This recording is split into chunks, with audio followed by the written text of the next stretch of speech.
Got it. Cool. All right. So my name is Kalia, and today we are going to talk about just food and how we use food to express ourselves, how food relates to culture, how it's good for health, and then we're going to do some cooking. So first and foremost, let me share my screen with you. Lord, it's been a while. Let me hold on. Share sound, not necessary, actually. There we go. Can you guys see that? No, you can't. Now you can see. Oh, shoot. All right, well, never mind that. Don't worry about it. It's not that serious. Okay. Because I have a new computer. It's been a whole summer with all these electronics. I like dropped my phone in the bathtub. Then I had like my computer was destroyed by my water bottle. So I don't have time to be dealing with this. It's fine. I'll just read off the slides. The name of today's lesson is Yena Komyam. That is a Geechee Gullah saying that really, it's kind of a mixture of West African languages and English, this Gullah language, and it means come and eat. So we're all going to be here together to cook together, and then hopefully at some point today, if you haven't eaten already, I hope you do eat after this. So we're going to be talking about cooking by vibration, and I'll tell you what that means in just a second. First and foremost, we're going to go over community agreements. I have 3 simple ones. Saying yes and no. If you want to do something, great. If you don't want to do something, great. That is on you. Whatever feels good to you. You can opt out of anything, any discussion, any activity. Second is, Second is don't yuck my yum. And that just means if I'm here gushing about how much I like Creole mustard and you think that Creole mustard is disgusting, that's fine, but you don't have to tell me. So you can just be like, okay, Miss Khalid, that's cool, and I get it. And then health first. If you need water, get water. If you need something to eat, go get something to eat. If you got to go use the facilities, go. If your cat is clawing up the side of your leg, whatever is good for you, you take care of you first. Now we're gonna get into the fun stuff. I really wanna learn a little bit more about you guys. So if you can answer this in the chat, although bonus points actually come on to the screen and talk and unmute yourself. But I have 3 questions and you can answer any of these questions. The first is, what smells remind you of home? The second is, what food or dish best represents you, your family, or your community? And the third option is, tell us about your favorite holiday or celebration. So you can pick any of those 3. So I'm going to give y'all a minute to think about it by starting and saying really quick, a food or dish that best represents my family and myself, I would think, is chicken and rice. And it's just, baked chicken, white rice. My dad puts puts in the glass pan and like slices onions like in these beautiful rounds and puts them on top, seasons it really nice with butter and whatever. It's my favorite dish. And every time I'm out of town away from Philly, like I am right now, when I come back home, I expect that to be waiting for me at Sunday dinner. So funny story is my sister, I'm down south in New Orleans right now. My sister was down here visiting me for a week. When she got home yesterday, my dad had made chicken and rice. And I'm like, but I'm coming to visit on Sunday. How dare you make my dish on not my day? So that's my fun family story. Let's hear about some of y'all's. You can answer in the chat or you can unmute yourselves. Like I said before, opt in, opt out. Can you repeat the third question again?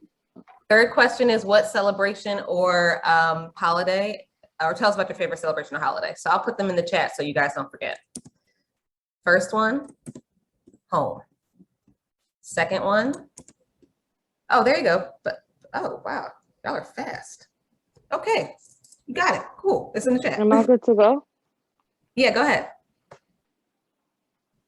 My favorite holiday would be Thanksgiving, only because I get to spend time with my family My grandma travels from Dominican Republic, and I'm a family's person. Mhm. I'm always around my family, so for me to spend time with my family is like and give thanks to everything that has happened and all our blessings, everything. Sit down, do our prayers. It's Mhm. very special because it's not something that we do on a regular. Like we're religious, but to a certain extent. So when we like sit there and actually appreciate and acknowledge what we have around us, it like you sit back and think. Like don't take time for granted and appreciate what you have around you while you have it around you. Yeah, for sure. Thank you so much. I didn't catch your name, but thank you so much for sharing. Joellis. Yeah, my name's Joellis. I'm sorry. Hi, Darla. No problem. So yeah, thank you. I'm with you on that Thanksgiving thing. Honestly, anything after like Halloween to New Year's, just make it one big holiday. That's my favorite. I see that Seam says flowers remind me of my house. I can dig that too. I like that. And Steph says the smell of rice reminds me of home because my family makes rice with everything. And that is super like African. That's very much a part of the diaspora. Rice is a big, big part of the African diaspora, and especially as like Black Americans, like our history of rice cultivators is rich. And I could talk about that all day, but maybe that's another training. All right, I see, oh, Thanksgiving, Aki, the smell of jerk chicken, child. I love Aki. It does not agree with me, but I love it. Arroz con gandules. Spanish is not my language. Thank you, thank you, thank you. Which is like rice with pigeon peas as the dish represents my family. Totally, totally. And that I would consider, to be a part of the African diaspora, the Americas, Africa, the Caribbean, even parts of South America. So yes, rice is very important to really just about every culture on this planet. Nikija, I hope I said your name right. It's pronounced Nakaija. Nakaija, oh, okay, nice, like it. Nakaija, a dish that represents my family is pepper steak, potatoes, and rice. Yes, girl. Potatoes and rice, I'm with it. I'm sorry, yes, I use girl in the culturally gender neutral way. I call all my male friends girl too. My name is Abigail. Tacos is a dish that represents my family because that's our favorite meal my mom makes. Same, my mom makes tacos too. Ooh, lavender reminds me of home. Passover, because part of the holiday is eating ritual foods. Kosher, my grandmother's kosher for Passover. Oh yeah, apple cake. I've actually had some good apple cakes from people who do celebrate Passover. So now that we've gotten to know a little bit about you, oh no, one more. Keep them coming. Melina, French toast definitely represents my family because they make it way too many times, especially for Christmas breakfast. Yeah, Christmas breakfast is big with our family too. Fried chicken from Imani, rice and macaroni and cheese. Favorite holiday is Christmas and Halloween. I am with that. I'm gonna have fried chicken and mac and cheese for lunch probably. The smell of curry crabs, jerk chicken, Thanksgiving. Curry crabs, I'm about to try that. That sounds absolutely, I'm so hungry, guys. This is not helping, but I love that you guys are sharing. I hope we all get to eat real good tonight. All right, so I am now going to chicken, beans and rice. Beans and rice, chicken, very much a part of, I think, many of our cultural like kitchen essentials, beans and rice for sure. So I'm going to, if that's everybody, and if it's not, that's cool. Okay, looks like that's everybody. I'm going to share this little quote with you guys now. I don't know if you've noticed, but I'm a Black American woman.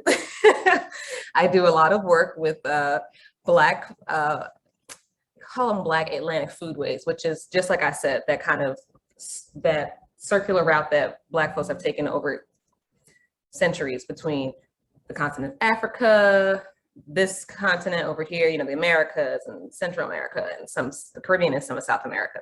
That's the Afro-Atlantic foodways that I study. So, you're funny, Kayla. So I'm going to share this quote with you by one of my favorite, we call them culinary griots. And actually that's how I identify too, meaning that I like to tell stories with food and through food ways. So this, yeah, I know. So this quote, Afro-Americans can be associated with all foods, not just so-called soul foods, comes from, probably gonna be backwards. This book, which is backwards. This is Vibration Cooking by Berta Smart Grosvenor. And she is one of my chosen ancestors. I actually do some work with her family, her descendants now. She recently passed, maybe about 4 years ago. And what is really important about this book is that she writes these recipes and tells, like, it's a cookbook, but it's also a memoir. So it's like a recipe and the story that goes with it, a story and then the recipe that goes with it. And she writes recipes in this way that is very accessible to everybody and not very traditional. And I wanted to kind of introduce her into our story today because I also, awesome. Yes, Melissa, you have to read this one. But I also do not do traditional recipes or traditional like cooking practices. So yeah, I will take the title of chef, but just know that I am not traditionally trained.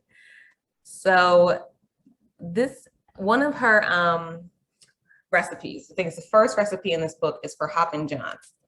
And the recipe just reads really simply, cook black eyed peas, period. When they are almost done, add rice, period. Mix rice and peas together, period. Season in viola, you got it. And that's the recipe. There's no measurements, no like add a cup of this and then chop this up and chop it up this way, none of that. And it's very specifically because Berta wants everybody to, I guess, just embrace the cook within you, the chef within you. Cooking is a form of, yes, sustenance. Like we do have to eat, and processing our food, meaning, you know, picking it, harvesting it, cutting it, cooking it. Those are ways that we process it. You know, it does helps us to eat and to gain nourishment. However, you know, just looking at all the things that we're talking about here, curries. I love Jamaican food, by the way. So all the curries and the rice and the chicken and the apple cakes and all that, if we could all cook the same, just get the same assignment, make apple cake and make it 25 different ways. And that's okay. A lot of times within the culinary world, it's very whitewashed and patriarchal and very, you know, academia based. And it's like, do this, do this, do this. And that is not the way that most people, most cultures create dishes and create food. We're here to celebrate and to share food and to eat and to live. And it's really that simple. All that to say, when I show you guys what we're making today, I mean, you'll get the ingredients and the recipe from Melissa. There's a chance that we'll start cooking and I will deviate because, you know, just based on how I'm feeling, what I have, like I couldn't find a lemon, couldn't find no fresh dill. So, you know, we're going to get a little creative. So I wonder if before we get into this, because these recipes are kind of quick and the oven is still preheating. So I'm wondering, what are some of y'all favorite foods to cook? I see what foods we like to eat, and there's definitely a lot of rice and chicken on this list, which I'm totally with. But what are some things y'all like to cook? Because you know, it sounds like y'all are really out here throwing down. Shrimp. Melissa, I was just talking about cooking shrimp the other day. My sister was telling me her new method of like, she's like, oh, I don't clean the shrimp, I steam it. And I'm telling her how I bake it. Like, and we had a whole conversation about shrimp because we were having shrimp for breakfast. Shrimp, fruit-filled pastries, right on. Kayla, I am not, pastries. Anything that has to do with baking, I don't know how you do. I'm sure I could. Cereal bars, chicken, of course. So do you guys, and you keep them coming, please. Do you guys consider yourselves to be cooks or chefs, or y'all just kind of like, I'm doing it because if you know, you got to eat. Everybody got to eat. What do y'all think? y'all young folks. Yeah, would y'all consider yourselves cooks, chefs? No, I just like baking. Or bakers, that works too. I don't cook much, I bake more. This is real, y'all are, yes, y'all are talented. I'm telling you, baking to me it's beyond me. It's beyond me. My father did tell me this year, he's like, we're gonna make a baker out of you yet. And I was like, haha, okay. We'll see. I go with the flow, exactly. Doing it because we have to eat, yeah. Mainly doing it to eat.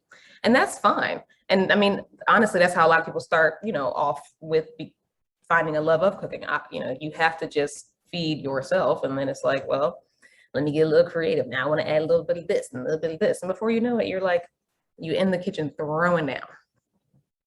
I call it a good day if I don't burn down the house after I leave the kitchen.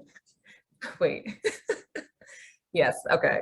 I told you my sister was here visiting me, and we finally settled a years-long argument about whether or not, like, who burnt the rice. And this one time we were kids, like, she asked me how to cook rice. I told her how to cook it. I come up to the kitchen and the rice has been sitting on the stove for 2 hours.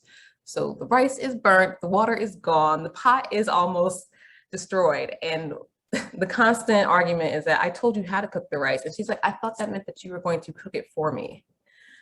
Obviously, she's my younger sister because that's what younger siblings do. I make brownie muffins. Brownie muffins? That sounds good. Okay. Caitlin, that's fancy. I never heard of that. It's literally like you take, so like, you know how you make a muffin? So it's like the bottom of actually a brownie and then the top's the actual muffin part. So it's like a combination. So my dad does most of the cooking in my house. He's the chef. So like he teaches me a lot of like the baking and cooking. So he taught me how to do that. That is really like, I'm very much attracted to this recipe. The brownie and the muffin. I can dig it. I'm gonna try that. I'm gonna tell my dad to try it because, like you, he's the one that cooks in our family. And I just kind of came up under him. So I'm more of a helper. I observe and try with my mom. And that is, that's what a lot of us do. We just kind of come up in the kitchen. One way or another, it's in a good many households, at some point, you're going to have to figure out how to help out in the kitchen, whether that's just, setting the table, washing the dishes, pass me this out the fridge, just cut up this. And, that's how we baby step our way into becoming, I don't know, home cooks and chefs. I do it because I have to eat. She said it's a good, I know, right? A good day if I don't burn the house down. I mean, it's always a good day if you don't burn the house down, by the way. That's the best day. All right, so it sounds like for the most part, we're cooking, but we're really just trying to eat. And that is totally fine. That's the primary purpose of cooking. We don't all have to engage in the artistry. So I'm going to now, it's almost 12, yep. We're gonna transition into the cooking portion of this little lesson. So I have my cellular device right here, and hopefully, I should have turned this on. Okay, you guys can see my cutting board, yes? Can you see it? No, darn. Okay. Yes, can you see it? Oh yeah, there it is. Yes, that's my knife and my scissors. Okay, great. So I'm going to show you our ingredients for today. Please ignore my dishes. All right, so this is what we have to work with today. We're going to make a radish and cucumber salad. We have our radishes, our cucumbers, herbs.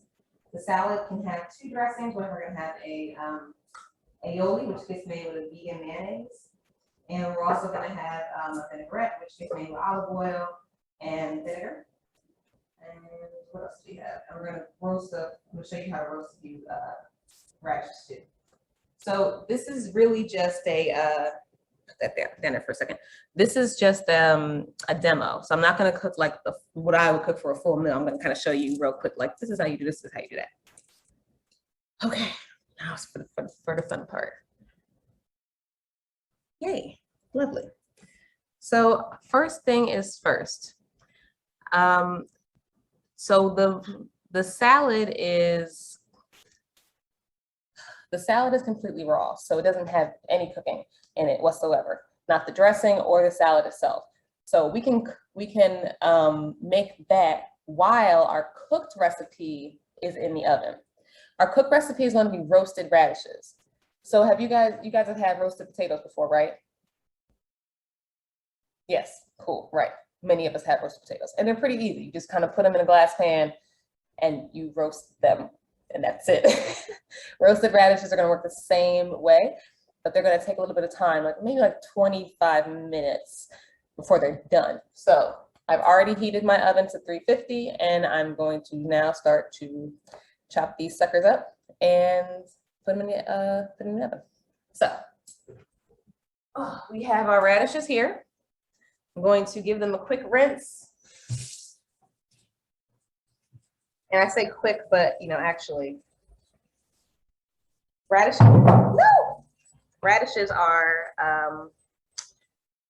because they grow in the ground, they do tend to be quite dirty, like they have a lot of dirt on them. So you want to make sure you're getting in there and getting all the kind of dirt and grime out of the crevices and whatnot. So whenever I rinse off my produce, I like to, I know some people kind of just soak their produce and in order to get it clean.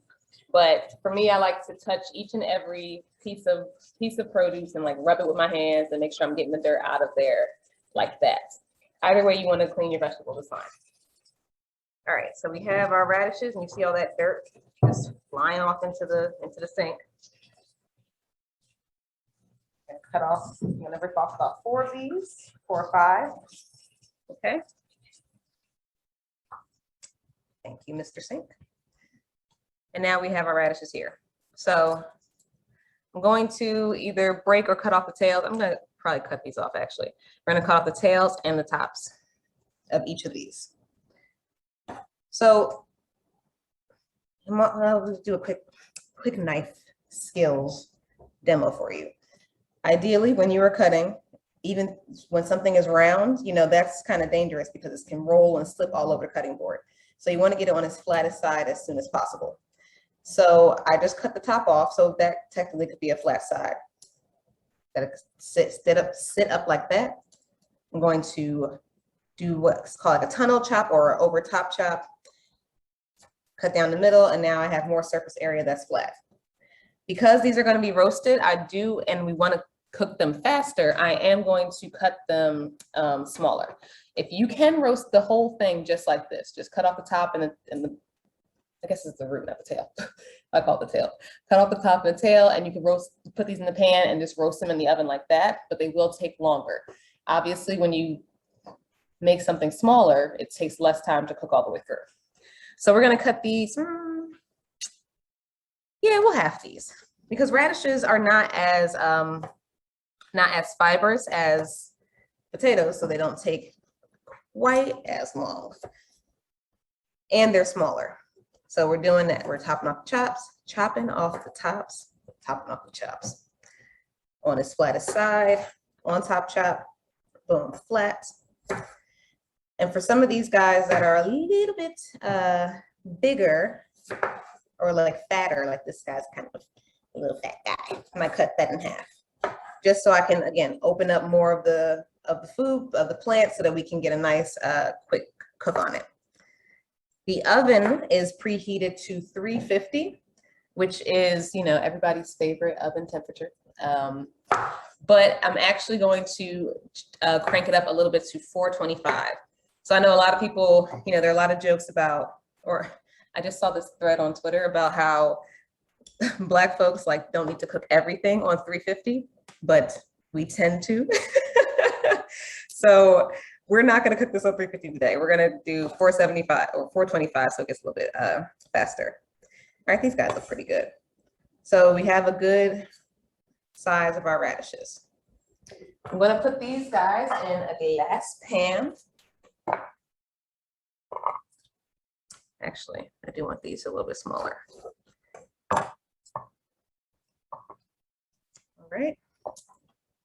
And at this point, you could actually add anything you wanted, onions, garlic, what have you. But we are going to put in some fresh thyme, fresh rosemary, and some mustard and lemon. So we have our Creole mustard. I'm going to mix everything in this glass pan just to save on dishes. I don't actually know how much this original recipe called for mustard, because like I said, I don't do quantities. So I'm just gonna add, we're gonna start with a teaspoon and then probably gonna add another one, yes. I just kind of like to look at what I'm doing and like, you know, I want the mustard to cover all of the radishes. So we're gonna kind of just play it by ear. And I think two teaspoons is gonna be good. We're gonna add some olive oil. And you can use whatever oil you want. I'm just gonna add a little bit of olive oil because olive oil is, it's one of those oils that's a little more delicate, so it actually doesn't take heat very well. Ideally, you want to save your olive oils for your salads and salad dressings, your more raw things. But because, like I said, we're working with very limited ingredients in this kitchen, it's not my usual kitchen, olive oil is going to have to do. But if you want to do like a high smoke, high heat oil, coconut oil is something that's going to handle the heat and give you this really buttery taste. So we have our olive oil, our Dijon. We're gonna add some lemon juice, and we couldn't find a real lemon, so we're just gonna use this. Well, it says it's real lemon juice, but who knows? We're gonna add just a few splashes of that. So something that I do to determine how much I want to add of anything is smelling it. So right now I'm not smelling the lemon at all. So I'm going to add a little bit more. Okay. So cooking is all about your senses. You want to have, you know, your taste, your feel, your smell, all that. Got our mustard, our olive oil, our lemon juice. Add a little bit of salt.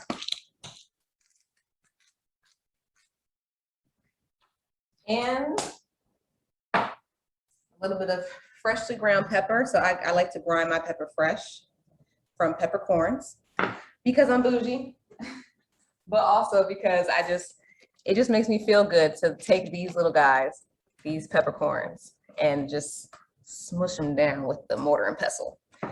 And I think that, like, for me, the more that I'm involved in my food system, which means, like, you know, I bought the peppercorns from some pepper person, some spice dealer, and now I'm making them, I'm grinding it up. So I'm skipping a step in the production process. I'm not just buying it in the little shaker. And that way I also know exactly what's going into it. I can see the peppercorns and I can see how they become just bits of black pepper. So I have some ground up already. I'm gonna add that here. And now we're gonna think about our herbs. So the herbs we have, that's my favorite. We have some oregano, some thyme, and some rosemary. We also have some very sad looking parsley, but we brought it back to life. And we're going to rinse these off in the sink. Oh, sweet. Yeah, I think we're gonna do thyme, rosemary, and parsley for this one. So grabbing our thyme, our rosemary, our parsley has already been washed, and we're going to rinse these guys off in the sink too.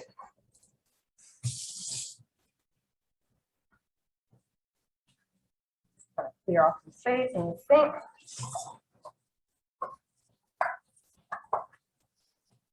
And even though these say that they're washed or something, a quick rinse. So you can 1 sprig of rosemary, a sprig of thyme, rinse, and then we're gonna grab our parsley out of our sad looking bouquet. But it's still, this parsley is still good, even though it looks kind of sad, because there's still some crunch to the actual stem. It's still it still has some integrity to it. Yes, these are totally Italian flavors. I used to know when I cook a lot too. Exactly. So now we're going to, there are 2 ways that you can cook with herbs. One, you can just put the full on herb in your pot, cover it, and then the longer it sits, you're going to kind of get those aromatics popping out. But for, like I said, the sake of time, we're going to holding your, what is this thing called? Stem like this. Run your finger down, boom, rosemary off. Bam. Same thing with our thyme. Take a little sprig, boom. Just rip those suckers right off. And this is highly satisfying. I mean, to me, I don't know about the rest of y'all, but I enjoy the ripping the thyme apart. And then our parsley, we're just gonna give a quick chop too.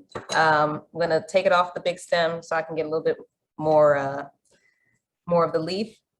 Push it all together with the, what is this, rosemary, thyme, and making sure that I'm tucking my fingers back so I don't lose yet another fingernail, because I've lost many a fingernail to a knife. Gonna rock my knife back and forth and just give this a nice quick chop. And you want to remember that the back of your knife is the sharpest part of your knife, always. So people who cut with the front of their knife, and you're not doing yourself any favors. So we're gonna just chop this up really quick. And you want to chop it up pretty fine. I guess that's also to your preference too, because I know people who like to have a full leaf of rosemary in their bites of food. And I'm not going to yuck their yum. I'm just going to chop mine a little bit thinner because personally, I like my rosemary to be a little pulverized. It's a little too woody for me, but like I said, I will not, no shame, blame, or attack. You eat it how you want it. I never knew that. Yeah, See, we're learning new things. All right, now we got a nice little green sprinkling of herbs. Throw those suckers in there. Okay. We're gonna mix this all together. So we're gonna get a nice coating of everything. And like I said, this is just kind of the taste test version, the Food Network, magic chopped kitchen version of this. Obviously, and ideally we'd have a whole pan of these guys. So we get them nice and covered. I'm gonna make sure they're all nice and flat. All right. So now this guy is gonna go in the oven, 350. 350, we're gonna up that to 425. 425.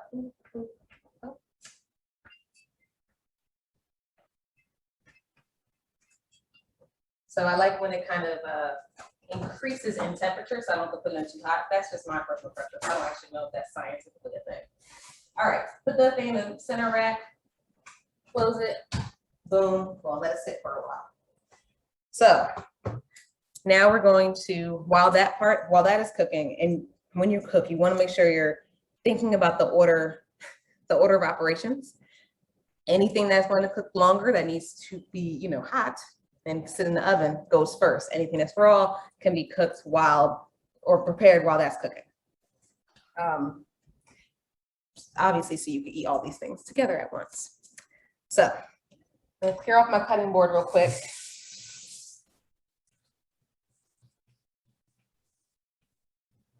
Clean my utensils. I don't know if you guys are also like super into cooking shows like I am, but something that really like just stresses me out when I watch like the competition shows is how fast they're moving and how they can't clean their cutting board. It just stresses me out. Like a clean cutting board is so helpful and important. All right. Perfect. So now that we have our roasted our radishes roasting with our fresh thyme and fresh rosemary and fresh parsley, now we're going to turn to our salad. So this is a very simple cucumber radish salad. It's just cucumbers, radishes, red onion. Simple. So let's chop up more of our radishes. We still have these guys that we washed from earlier. All right. Pull these off. Oh, this little friend needs a little bit more of a wash. Can you eat the green part of the radish? Yes, thank you for saying that, because it was something I wanted to bring up. I saved my radish tops because you can eat them. I think you can eat them raw. Or I'm almost sure you can't. Well, I have, so I hope you can. But I know that I have a friend of mine who always saves their veggie tops, their veggie greens, and then they just blend them up and make a pesto. And pesto is real easy. It's like, you know, a nut, like a walnut or a pine nut, and a bunch of greens and herbs, put it in the blender, pulse, and it becomes this nice green dip or sauce for, I mean, you could put it on a sandwich, you could put it on pasta, rice, anything.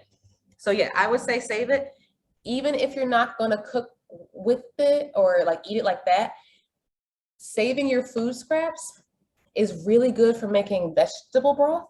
So you don't like waste any more money, like buying like boxed or canned veggie broth. Save the tops. I put everything in the freezer in a plastic baggie, like in a Ziploc bag. When that gets full, my friend does it like every Sunday. Take a big like stock pot, water those things, let it boil for a while until it becomes nice and fragrant and aromatic. Take all the greens and stuff out and drain it, boom, veggie broth. Put it in the fridge, it lasts for, you wanna use it within the week, or you can freeze it, in which case it lasts, you know, through a season. All right, so again, cutting head and tail off.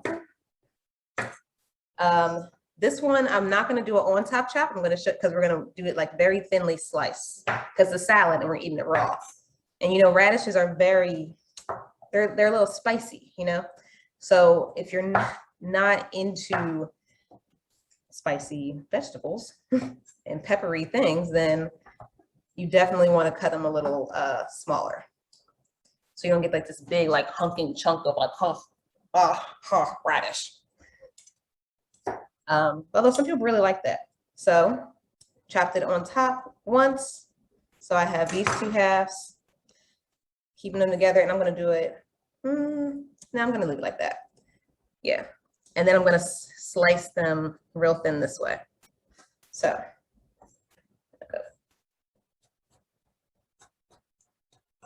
I'm just rocking my knife back and forth and getting a nice thinness on them, all right? And we're gonna do this exact same thing to our cucumbers too. And like I said, it depends on what your taste preference is. Like I said, some people are really not into this whole spicy veggie thing. So the idea of, you know, they have to be even thinner than that, even thinner than I would like them. You can also actually, I didn't think about this until just now, sometimes I'll do like a shredded radish.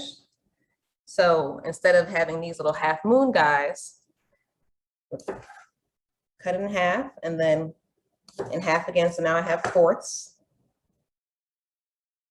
And then I would go through and cut them long ways. So I get these kind of skinnier guys. And then I would even go through and cut that even thinner. And this is the time where I would use the tip of my knife because I just want to kind of get in there. So now you have these little like sticks. So it all depends on how you want to eat your radish. And then whatever chop you decide, you should decide on want to keep it uniform. Not like me, but I'm doing the demo. That way, every bite tastes more or less the same. Okay? And we'll do this. All right, we got our radishes chopped up. Now I'm going to add my cucumbers. My cucumber has already been washed. Oh, thank you. Someone's letting me know it got to 425. We're just going to use half our cucumber right now. Slice it in half again. Same with the radishes, and just so they're going to have nice matching half moons. So that way, a bite of cucumber will be accompanied by a bite of radish, and it'll be a nice, like cooling and spicy bite. So we got this guy. Go ahead. You're almost there. Good job. Thank you. And if you're not talking to your vegetables, man, I don't know what you're doing. You got to let them know how you want things. So I'm going to put this in a bowl and put it off to the side. We have this really nice, colorful green and red and white concoction. And maybe you guys have heard this before. I'm not sure how many cooking classes you guys have gotten so far, but you do want to try to vary your colors on your plate, and that's how you're going to guarantee that you're going to get a good amount of vitamins and minerals. And you need a very good balance of vitamins and minerals in your life. So I'm going to put this aside, and I'm going to show you how to make two dressings. I'm probably, I'm going to make the vinaigrette on this, and then I'm going to make the creamier dressing in a cup, because I think I want to eat this with the vinaigrette instead of the creamy. Make sure I'm getting, yes, don't buy veggie broth again. Don't even do it. It's so much easier without it. All right, so now we're going to make, this is my family cup, one of my favorite relics. My family is from Tillery, North Carolina, and this is a picture of a farmer from Tillery, North Carolina. And it was this funny story. Like, one of my old coworkers went down there to take like some youth like you guys on a farm tour down south, and they were like, oh, we happened to visit Tillery. And I was like, oh my God, that's where my people are from. And they had no idea. So I think I actually wound up meeting my grandfather and like his crew of people down there, just off chance, which was, I think, a very nice story about this cup. So I'm gonna mix our creamy dressing in here. So in here, we're gonna put some vegan mayonnaise, garlic, dill, lemon, salt, and pepper. Okay. So recipe calls for a full-on, this is our vegan mayonnaise. You can use regular mayonnaise too. It calls for about a cup of mayonnaise, but like I said, we're cooking by vibration. I don't know how much that is. So we're just going to throw a glob or so in there. We don't even have a lot of salad to cover, so throw that guy in there. We're gonna add some lemon juice again. And if this was an actual lemon, in order to get most of the juice out of your citrus, you want to roll it like this. It kind of brings all the juices to the surface. And then when you squeeze it, it's just like gorgeous. All right, so put some lemon juice in there. And again, going by scent. Okay. And what else we get? Some salt and pepper, and then the garlic and a dill. So usually I would like to use fresh dill. Couldn't find that, so we're going to use some dill weed. You guys see that? Yes. Some dried dill weed. And this is not open.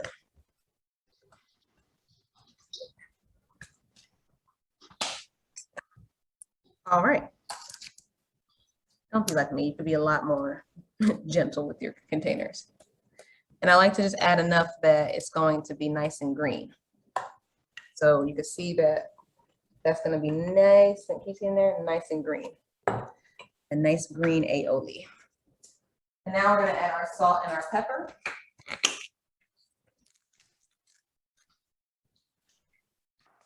And you can also add a little bit of, might need a little more pepper.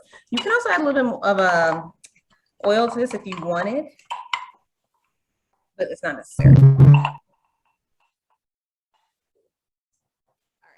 So I'm looking at this and I'm thinking that I definitely want some more dill because it's just a little too white and creamy for me. And I want a little bit more lemon juice because the consistency is a little thick. So more lemon juice. There we go. And a little more dill. I said a little, and maybe that doesn't look like a little, but it's a little to me. There we go. Now I can even hear it. I don't know if you guys can hear it, like swishing around. And that's how I know it's going to be nice and creamy and do a nice little pour over. So you can see now it's kind of poury. So yeah, so you want to just mix that up. Always season to taste. Okay. I'm adding a little more salt. And just for some, just to make things a little interesting. These are kelp granules, which maybe it's not for everybody. Kelp is like seaweed. And I'm gonna add this in here because I'm getting a little too much of the mayonnaise flavor and I'm not a fan of that. So this is gonna add a completely different dimension of flavor. It's gonna give it almost like a, it's gonna taste more like the ocean, more like seafoody. because kelp is, you know, from the ocean. Okay. It changes the game. I'm telling you, if you're not really into it, you think it sounds kind of weird, I would say just grab yourself some little kelp bits and just try it. Just put it on everything. It takes things over. I can't gush enough. All right, so we have that. Easy breezy, beautiful. Back to our, what is this called? Our salad. And we're gonna make our vinaigrette right on this. The vinaigrette is going to just be our olive oil, our favorite raw oil. It's gonna kind of nice little dressing of it. Make sure everything's nice and covered. But I don't want it so that there's tons and tons of oil like floating around the bottom of the bowl. You don't need that much oil to make sure everything's nice and coated. We're gonna add some vinegar. We're gonna use apple cider vinegar today. You could also use white vinegar. I guess you could use red wine vinegar, rice vinegar. I'm gonna add a little bit of that. Okay. Okay, yes. And vinegar, you know, it's very strong, so it's up to you. Some people are really into the vinegary thing, like I am. Okay. And as always, we're just seasoning the taste, right? Our last good ingredient to use is honey. It's gonna add another dimension of flavor. Spoon out. And this is raw honey, local raw honey, supposedly. Which is really good for, local honey is really good for treating your allergies, because the bees are eating the same things that are making you allergic. So if you eat local honey, you're getting the allergens that you were already kind of being tickled by. So the bees are processing it in a way that by the time you get the honey, they give you all the things you need to fight off those pollen bits and whatnot. That was very tasty. So for this, you can also use sugar if you didn't want to use honey. I'm just gonna mix this up. And like I said, I like to mix my dressing right on the salad, but you also could have made this in a bowl or a cup, just like we did with the creamy dressing. All right. And the longer that you let your raw vegetables or fruits, whatever you're eating, because technically cucumbers are fruit, sit in your olive oil and your vinegar and everything, the more it's going to just marinate and soak up those flavors, and it gets a little bit less fibrous, so a little softer, which is good to know if you're not really into the raw veggie thing. You don't like all that crunch and all that fiber. Just let it sit for a while. Okay. So we have our liquid ingredients. Now we're going to add some parsley and oregano. So our oregano, going to give this guy a rinse just like we gave our other ones a rinse. Stay there, please. Thank you. All right. And same, I'm going to just take them right off the stem. Take the leaves off the stem. And this oregano is one of the ones that you guys are gonna grow, I think. Gonna give it a quick chop.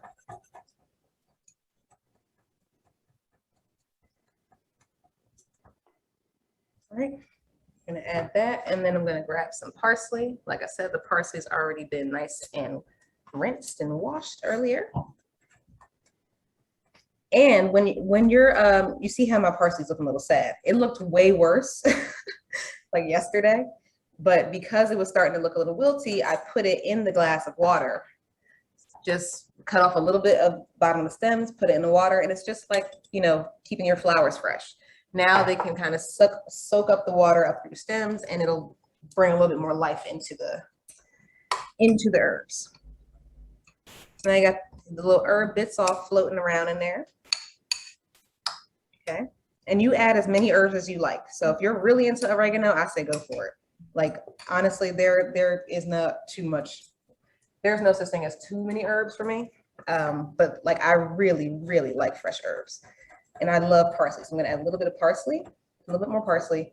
And I'm also gonna add some dried parsley. And that's just going to kind of help take the, for me, it kind of takes the flavor, you know, over a little bit, because now I'm adding the fresh flavor and the dried flavor, and they do taste a little bit different.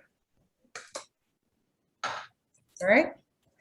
And then we would just season this to taste, salt and pepper. You can put some paprika on here, some cayenne. I'm going to add a little bit more of my kelp because I really like the way kelp tastes with the radishes. And I'm sorry I wasn't on your grocery list before. I just discovered this when I made the test recipe for my sister. And then salt and pepper to taste, which is pretty simple, so I'm not going to put that on there. So that is our simple lemon vinaigrette that we put onto our radish cucumber salad. In addition to our creamy vinaigrette that we can also put on our salad, nice and creamy, in my special family cup. Okay. While all that was happening, we were waiting for our radishes, our roasted radishes, to get done. So, I mean, I'm here, I can smell it, so I know they're done, or almost done. Oh, yes, look at this. Well, hold on, let me show you. Yes. So it depends on how you like, you know, your food cooked. I like them where it looks a little kind of blistered like that, and they're a little soft. Hold on one second, guys.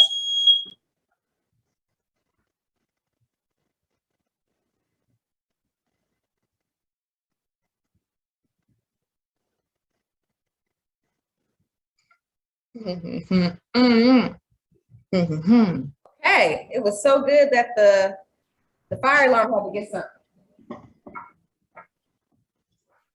All right, so now you got these things nice and roasted, and they're very, very soft. They're also very hot, but I'm gonna try one anyway. Here's my fork.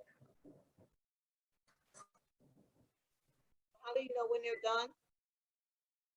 Okay. All right, so that kind of went through nice and easy. Okay, so when you can stick a fork in it, you know it's done. The mustard, oh my goodness, this is good. Okay, sorry. The mustard is gonna add a nice little flavor with your herbs. And then you're gonna get these nice little, what I like, the little crispy bits of herb on the bottom of your pan. So I like to personally deglaze the pan, which means to get all that stuff off the bottom. So I'll put a little bit of water in here while it's still hot.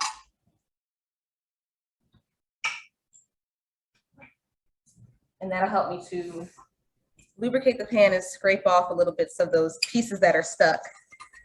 So it's gonna give me a nice little sauce, and you can hear it, you know, sizzle a little bit too, because the pan's still hot. So get all those little bits off. Oh my goodness, this is actually way better than I thought it was gonna be.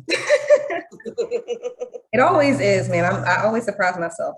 Every time I do a lesson, I'm like, you know what? You can cook a little bit. That's why people keep asking you.